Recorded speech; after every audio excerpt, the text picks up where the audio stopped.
নমস্কাৰ এই মুহূৰ্তত আহি পৰিছে সন্ধিয়াৰ কেইবাটাও গুৰুত্বপূৰ্ণ খবৰ। আজি হৈছে ২৭ মাৰ্চ। আৰম্ভ হৈ গ'ল বৃহৎ চাৰ্ভে। সকলো কেঁচাগড় হ'ব এতিয়া পকীগড়। অসমৰ মুখ্যমন্ত্ৰী ডক্টৰ হিমন্ত বিশ্ব শৰ্মাই বিশেষ চাৰ্ভে আৰম্ভ কৰিছে। কেৱল এয়াই নহয়, আত্মগোটৰ মহিলাৰ চৰকাৰে এখন নতুন তালিকা প্ৰকাশ কৰিছে। তালিকাত নাম থাকিলে আপোনাৰ একাউণ্টত সোমাব 10,000কৈ টকা। এতিয়াই চাই লওক তালিকাখনত নামটো আছে নে নাই। লগতে ইউপিআইৰ জৰিয়তে লেনদেন কৰা প্ৰত্যেকজন ব্যক্তিৰ বাবে এটা ভাল খবৰ। আপুনি গুগল পে, ফোনপে ব্যৱহাৰ কৰে নেকি? তেনে ক্ষেত্ৰত আপোনাৰ বাবে এটা বেয়া খবৰ আহি পৰিছে। লগতে অৰুণোদয়ৰ লাখ লাখ হিতাধিকাৰীৰ একাউণ্টত চৰকাৰে প্ৰদান কৰিব 1250 টকাকৈ। পিএম কিষাণৰ হিতাধিকাৰীৰ একাউণ্টত জমা হ'ব 2,000কৈ টকা। লগতে কেইবাটাও ৰাজনৈতিক খবৰৰ লগতে অৰাজনৈতিক খবৰ যুগুত কৰা হৈছে আজিৰ দিনটোত। গোটেই অসম তথা ভাৰতৰ বিভিন্ন প্ৰান্তৰ পৰা যুগুত হৈছে কেইবাটাও ডাঙৰ খবৰ। এনেবোৰ খবৰ নিতৌ পাই থাকিবলৈ চেনেলটি ছাবস্ক্ৰাইব কৰি ভিডিঅ'ৰ এটা লাইক কৰিবলৈ নাপাহৰিব। আজিৰ আমাৰ প্ৰথম খুবেই গুৰুত্বপূৰ্ণ খবৰ হৈছে অসমবাসীৰ বাবে এটা ডাঙৰ খবৰ। আৰম্ভ হৈ গ'ল বৃহৎ চাৰ্ভে। সকলো কেঁচাগড় হ'ব এতিয়া পকীগড়। জীৱিকা সখীয়ে অনিয়ম কৰিছে নেকি আপোনালৈ? তেনে ক্ষেত্ৰত আপুনি লগে লগে দিব পাৰিব অভিযোগ। ইচ্ছাকৃতভাৱে কোনো জীৱিকা সখীয়ে নাম এণ্ট্ৰি নকৰিলে হ'ব লগে লগে একশ্যন। ব্যৱস্থা লোৱা হ'ব জীৱিকা সখীৰ বিৰুদ্ধে। আজি কিছু সময়ৰ পাছতে মুকলি হ'ব অন্বেষা এপ আৰু আপুনি এপৰ জৰিয়তে নিজৰ চৰকাৰী গড়ৰ বাবে আবেদন কৰিব পাৰিব। নতুনকৈ 3,80,000 লোকে পাব চৰকাৰী পকীগড়। তাৰ পাছত পুনৰ কেঁচাগড়ত থকা 200 লোকক দিয়া হ'ব এই পকীগড়। কোনো লোক আৰু কেঁচাগড়ত থাকিব নালাগে প্ৰতিশ্ৰুতি চৰকাৰৰ। আজি কেবিনেট বৈঠকত কেইবাটাও গুৰুত্বপূৰ্ণ মন্তব্য কৰিছে অসমৰ মুখ্যমন্ত্ৰী ডক্টৰ হিমন্ত বিশ্ব শৰ্মাৰ চৰকাৰে। সদনত ডাঙৰ ঘোষণা কৰিছে ৰঞ্জিত কুমাৰ দাসে। হয় বন্ধু বান্ধৱীসকল, আপুনি এতিয়ালৈকে চৰকাৰী ঘৰ পোৱা নাই নেকি? কিছু সময় পিছতে চৰকাৰে মুকলি কৰিব এপ আৰু আপুনি এপৰ জৰিয়তে সম্পূৰ্ণকৈ জিঅ' টেকিং কৰিব পাৰিব। জিঅ' টেকিং কৰাৰ সময়ত আপোনাৰ জব কাৰ্ড, বেংক একাউণ্ট, আধাৰ কাৰ্ড লগতে ৰেচন কাৰ্ড প্ৰয়োজন হ'ব। একেখন নথি পত্ৰ হ'লে আপুনি নতুনকৈ জিঅ' টেকিং কৰিব পাৰিব। চৰকাৰী ঘৰ নোপোৱা প্ৰত্যেকজন ব্যক্তিৰ বাবে এটা ভাল খবৰ। আপুনি নিজে আপোনাৰ স্মাৰ্টফোনৰ জৰিয়তে কৰিব পাৰিব। আপুনি এপটো কেনেকুৱাকৈ ডাউনলোড কৰিব, লগতে আপুনি কেনেকুৱাকৈ জিঅ' টেকিং কৰিব, নিশ্চয় নেক্সট ভিডিঅ'ত জনাই দিয়া হ'ব। তাৰ বাবে সকলোৱে চেনেলটি আগতীয়াকৈ ছাবস্ক্ৰাইব কৰি ৰাখিব। যদি আপুনি এতিয়ালৈকে ভিডিঅ'টো লাইক কৰা নাই, ভিডিঅ'টো লাইক কৰি দি ভিডিঅ'টো বেছিকৈ শ্বেয়াৰ কৰি দিব। তাৰপিছত অসমবাসী ৰাজক জনাইছে আমাৰ পৰৱৰ্তী খুবেই গুৰুত্বপূৰ্ণ খবৰ। লগতে ডাঙৰ খবৰ, ঈদৰ প্ৰাক মুহূৰ্তত কঠোৰ হৈ পৰিছে পৰিবহণ বিভাগ। আহি গ'ল যান বাহন চলাচলক লৈ নতুন নিৰ্দেশনা। বিহুলৈকে চলিব ৰাজ্যৰ প্ৰান্তে প্ৰান্তে বৃহৎ অভিযান। সাৱধান হওক, এটা ভুলতে হ'ব 25,000 টকা পৰ্যন্ত জৰিমনা। লগতে 3 বছৰলৈ জেল হ'ব। সুৰাপান কৰি গাড়ী চলালে 10,000 টকাৰ জৰিমনা, লগতে 6 মাহৰ জেল হ'ব। কেৱল এয়াই নহয়, পুনৰ একে ভুল কৰিলে 15,000 টকাৰ জৰিমনাৰ লগতে 2 বছৰ পৰ্যন্ত জেল হ'ব। চিট বেল্ট যদি আপুনি ব্যৱহাৰ নকৰে তেনে ক্ষেত্ৰত 1,000 টকা জৰিমনা বিহা হ'ব আপোনাক। হেলমেট নোহোৱাকৈ গাড়ী চলালে 1,000 টকাৰ জৰিমনাৰ লগতে 3 মাহলৈ বাতিল হ'ব লাইচেন্স। মোবাইল ফোন ব্যৱহাৰ কৰি গাড়ী চলালে আপোনাৰ 5,000 টকাৰ জৰিমনা বিহা হ'ব। সকলোৱে সাৱধান হৈ থাকক, কিয়নো আপুনি পৰিব ভয়ংকৰ বিপদত। যদি আপুনি সাৱধান নহয় তেনে ক্ষেত্ৰত আপোনাৰ হ'ব পাৰে বিপদ। দুচকীয়া বাহনত 3 জন উঠিলে 1,000 টকাৰ জৰিমনা বিহা হ'ব। ইঞ্চুৰেঞ্চ নোহোৱাকৈ গাড়ী চলালে 2,000 টকাৰ জৰিমনা, 3 মাহৰ জেল হ'ব। সমষ্টিৰ আত্মগোটৰ মহিলাৰ তালিকা আৰু 126টা সমষ্টিৰ তালিকা আপুনি নিজে আপোনাৰ মোবাইল ফোনৰ জৰিয়তে চেক কৰিব পাৰিব। মুখ্যমন্ত্ৰী ঘোষণাৰ পিছতে মহিলাসকলে লাভ কৰিব এই ধনৰাশি। তালিকাত আপোনাৰ গোটৰ নাম আছে নে নাই? যদি আছে শীঘ্ৰে কৰক পৰীক্ষা। এক এপ্ৰিলত লাখ লাখ মহিলাৰ একাউণ্টত সোমাব 10,000কৈ টকা।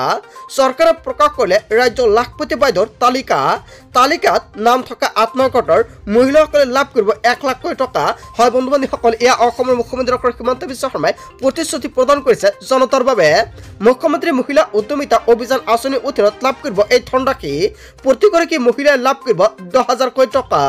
কেৱল এয়াই নহয়, হাজাৰ হাজাৰ মহিলাৰ আবেদন বাতিল কৰিছে চৰকাৰে। যদি আপুনি আত্মগোটৰ প্ৰপত্ৰ জমা কৰিছে এতিয়াই চাই লওক তালিকাত আপোনাৰ নামটো আছে নে নাই। যদি তালিকাত আপোনাৰ নামটো নাই তেনে ক্ষেত্ৰত আপোনাৰ নামটো বাতিল কৰা হৈছে। যিসকল মহিলাৰ নামটো বাতিল কৰিছে সেইসকল ব্যক্তিক চৰকাৰে প্ৰদান কৰিব আৰু সুবিধা। আৰু ইয়াক লৈ অসমৰ মুখ্যমন্ত্ৰী ডক্টৰ হিমন্ত বিশ্ব শৰ্মাই সংবাদমেলযোগে কেইবাটাও ডাঙৰ মন্তব্য কৰিছে। তাৰপিছত অসমবাসী ৰাজক জনাইছে আমাৰ পৰৱৰ্তী খুবেই গুৰুত্বপূৰ্ণ খবৰ। লগতে ডাঙৰ খবৰ, আপুনি ব্যৱহাৰ কৰে নেকি অনলাইন পেমেণ্ট? তেনে ক্ষেত্ৰত আপোনাৰ বাবে এটা গুৰুত্বপূৰ্ণ খবৰ আহি পৰিছে। দেশজুৰি হঠাৎ অচল হৈ পৰিছে ইউপিআই লেনদেন। আপুনি ইউপিআই লেনদেন কৰিব পাৰিছে না নাই নিশ্চয় কমেণ্ট বক্সত জনাই দিব। গুগল পে, ফোনপে, পেটিএম ব্যৱহাৰকাৰীৰ মাজত হাহাকাৰময় পৰিস্থিতিৰ সৃষ্টি হৈছে। ইউপিআই নেটৱৰ্ক ডাউন হোৱাৰ বাবে লাগিছে হাহাকাৰময় পৰিস্থিতি। অনলাইনৰ জৰিয়তে লেনদেনত হৈ পৰিছে ব্যাহত। ইউপিআই নেটৱৰ্ক ডাউন হোৱাৰ বাবে আপুনি কৰিব পৰা নাই নেকি অনলাইন লেনদেন? আপুনি ব্যৱহাৰ কৰে নেকি অনলাইন পেমেণ্ট? তেনে ক্ষেত্ৰত নিশ্চয় কমেণ্ট কৰি জনাওক আপোনাৰ ডাউন হৈছে নেকি, বা আপুনি অনলাইনৰ মাধ্যমত কোনো ধৰণৰ পেমেণ্ট কৰিব পৰা নাই নেকি? তেনে ক্ষেত্ৰত কোনটো জিলাৰ পৰা ভিডিঅ'টো চাই আছে নিশ্চয় কমেণ্ট বক্সত জনাই দিব। তাৰপিছত অসমবাসী ৰাজ্যক জনাইছো আমাৰ পৰৱৰ্তী খুবেই গুৰুত্বপূৰ্ণ খবৰ, লগতে ডাঙৰ খবৰ। ৰিজাৰ্ভ বেংকৰ নতুন জাননী। এতিয়াৰ পৰা এটিএমৰ পৰা ধন উলিওৱাৰ বাবে ধনৰ পৰিমাণ চেক কৰিবলৈ হ'লে ভৰিব লাগিব অতিৰিক্ত ধনৰাশি, আৰু 1 মাহৰ পৰা কাৰ্যকৰী হ'ব।